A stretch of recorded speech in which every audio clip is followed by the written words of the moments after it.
The man was sound asleep in bed when he was suddenly woken up by a loud bang. A large amount of water rushed into the room instantly.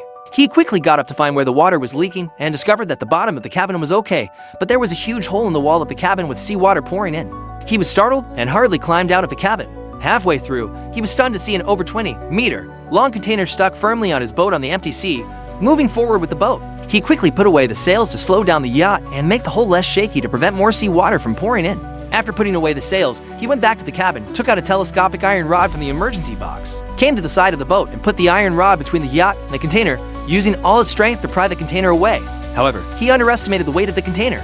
The iron rod was bent and deformed, but the container didn't move at all, and seawater was still pouring into the cabin continuously. If he didn't come up with another way soon, both he and the yacht would sink into the sea and have no place to be buried.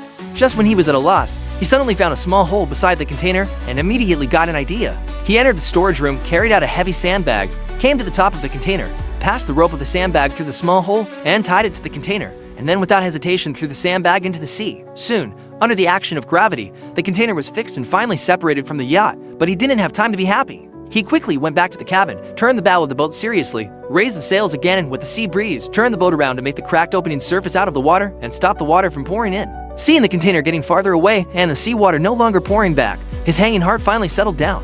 While it was still early, he skillfully mixed the materials in his hands together and soon made a strengthened version of glue. He squatted by the side of the boat and patiently painted the wall to fill the hole. Unexpectedly, he worked from day to evening and found that there were much more places to repair than he had imagined. At this time, he was so tired that his legs were shaking, so he quickly took out the can and ate hungrily. After eating, he was too tired to clean up the remaining water on the boat. He lay on the hammock, planning to take a break first and continue working tomorrow. Early the next morning, he came to the side of the boat and continued the repair work. He took out the glue he made yesterday, painted the remaining part of the gap, and then filled the crack with the prepared materials. Finally, he sealed the crack tightly.